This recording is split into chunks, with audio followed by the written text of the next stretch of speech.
చెప్తున్నాడు, అది కింద ఆపేస్తున్నాడు. Is meaningless? Is it meaningful? ఇంత దారుణమా? ఇంత అరాచకమా? ఇంత నియంత్రిత పాలన ఎక్కడ? పాకిస్తాన్లో చూసాం, కొరియా వాళ్ళు చూసాం, పెద్ద పెద్ద నియంత్రణ చూసాం, అంతకుముందు హిట్లర్ని చూసాం, ఇంకా రకరకాలు చూసాం. ఇటువంటి నియంత్రణ ప్రపంచంలో ఎక్కడ కూడా చరిత్రలో మేము చూడలేదు. ఇది గమ్మత్తైన నియంత. ఇటువంటి నియంత చరిత్రలో నిలిచిపోతాడు. ఇంత గొప్ప నియంత్రణ మన చరిత్రలో ఎవరు లేరు అనేటువంటి వస్తుంది. పరిపాలన సెక్రటేరియట్ కట్టారు చంద్రబాబు నాయుడు గారు. ఒక్కనాడైనా ముఖ్యమంత్రిగా సెక్రటేరియట్కి వెళ్ళారా? సెక్రటేరియట్లో పరిపాలన చేయాల్సిన ముఖ్యమంత్రి ఒక్కనాడు కూడా వెళ్ళినటువంటి పాపాన పోలేదు. మంత్రులు వెళ్తున్నారా?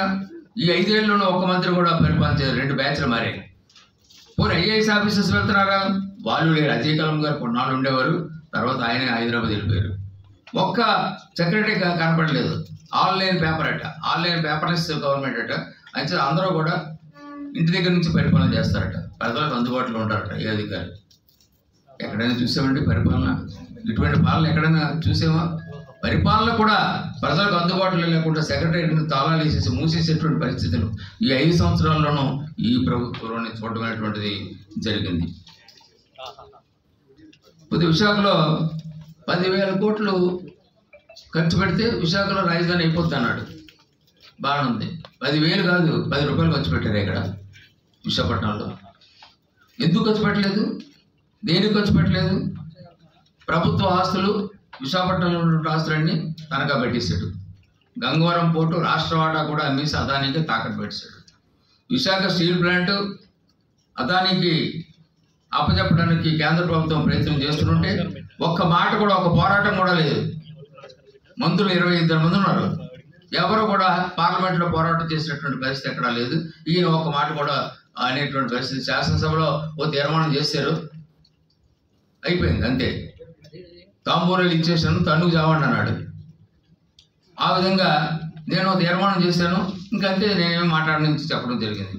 భూ కబ్జాలు విశాఖపట్నంలో ఏమండి ఎక్కడైనా ఉన్నాయా? ఎక్కడ విన్నా అదే కదా. ప్రజలు భయపడిపోతున్నారు, భయపడేటువంటి పరిస్థితి. కొండలు నవిలి మింగేశారు, కొండలు లేవు, ఇంకా నవిలి పూర్తిగా మింగేశారు. నదుల్లో ఇసుక తీసేశారు, మొత్తం అంతా అమ్ముకు తిన్నారు. నదుల్లో గ్రోయిన్స్ ఉండేవి, ఆ గ్రోయిన్స్ అన్నీ కొట్టేశారు ఇసుక కోసం. దానివల్ల దరిదాపు 1,00,000 ఎకరాల పంట పొలాలు మొత్తం అన్నీ కూడా సాగునీరు లేకుండా పోయాయి. రైతులందరూ కూడా దిక్కులేని వారు అయిపోయారు. పంట ఉండదు, వరి ఉండేటువంటి పరిస్థితి ఎక్కడ కూడా కనపడదు. చెరుకులు ఏమీ లేదండి. రైతుల పొలాలకు సాగునీరు లేకుండా చేశారు. ఆఖరికి సముద్ర ఇసుకను కూడా తీసేయడం కోసం ఏదో ఖనిజాలు తవ్వుకుంటారట, ఆ ఇసుకని ఇందులో ఎవరికో లీజ్కి ఇచ్చేద్దాం అనేటువంటి పరిస్థితులు ప్రయత్నం చేస్తున్నారు. ఇన్ని రకాలుగా చేస్తున్నారు. కానీ ఇక్కడ ఈ పేరుతో ఋషికొండ మీద ఒక రాజభవన్, ఓ ప్యాలెస్ సుమారు 500 కోట్ల రూపాయలు దానికి మాత్రం ఖర్చు పెట్టారు. ఎందుకు?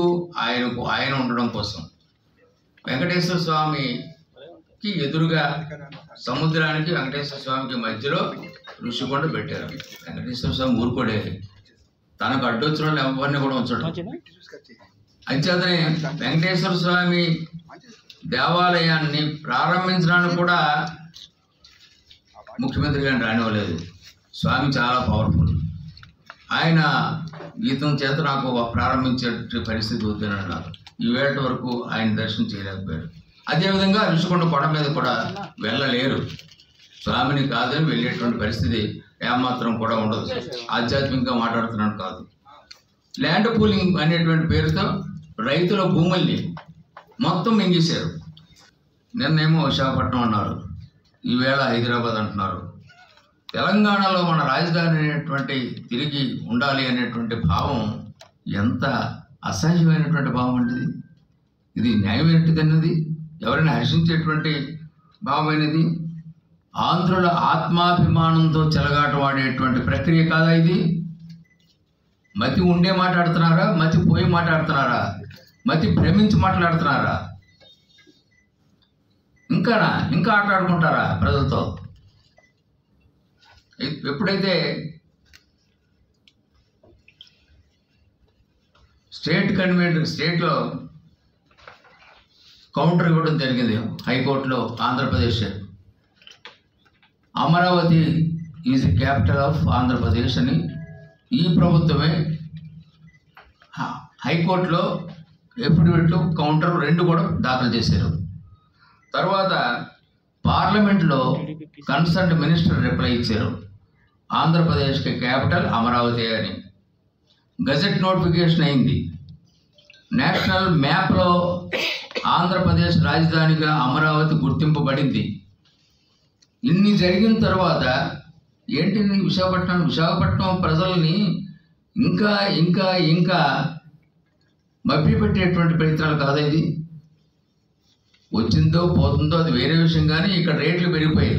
విశాఖపట్నంలో ఒక 50 లక్షలతో ఒక అపార్ట్మెంట్ కొనుక్కుందాం అనుకున్నటువంటి వారు ఈవేళ అపార్ట్మెంట్ వారు ఓనర్స్ని అడిగితే ₹1 కోటి దాటి చెప్తున్నారు.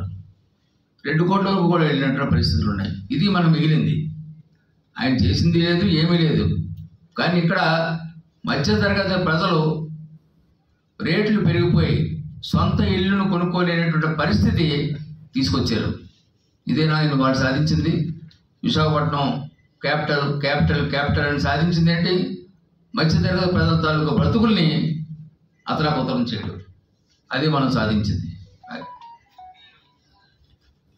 ఇది 3 రాజధానులు అన్న పేరుతో వైజాగ్ పరిపాలన రాజధాని అన్నారు, అమరావతి శాసన రాజధాని అన్నారు, కర్నూలు న్యాయ రాజధాని అన్నారు.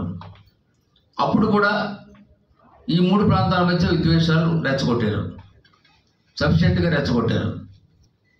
తర్వాత పోనీ సరిపోయింది. మరి వైజాగ్ పరిపాలన రాజధానిగా కానీ, అమరావతిని కానీ, కర్నూలుగా కానీ న్యాయ పోరాటాలు ఎలా చేసినప్పటికీ కూడా అభివృద్ధి చేయడానికి ఏమిటి మీ గడ్డు?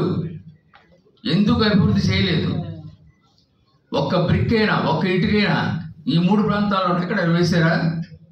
ఒక్క అభివృద్ధి కార్యక్రమాలు చేశారా? చూపించండి. అది లేదు. దానికి ఎవరు అడ్డుకున్నారు? అభివృద్ధి చేస్తారంటే ఏ కోర్టు అడ్డుకోలేదే. అభివృద్ధి చేయమని కూడా కోర్టు ఆర్డర్ ఇచ్చింది. అమరావతి క్యాపిటల్ అయింది, క్యాపిటల్ కింద ఇప్పటికీ కూడా ఉంది కాబట్టి అమరావతిని అభివృద్ధి చేయండి అని హైకోర్టు వారు ఉత్తర్వులు కూడా జారీ చేశారు. జారీ చేసి సంవత్సరం దాటిపోయింది, ఎక్కడా కూడా లేదు. కర్నూలులో న్యాయ రాజధాని అన్నాడు, మొన్న 2 పర్యాయాలు పార్లమెంట్లో రిప్లై ఇచ్చారు న్యాయశాఖ మంత్రి. అటువంటి ప్రతిపాదన ఏమీ. Please subscribe Citizen Voice and like and share please.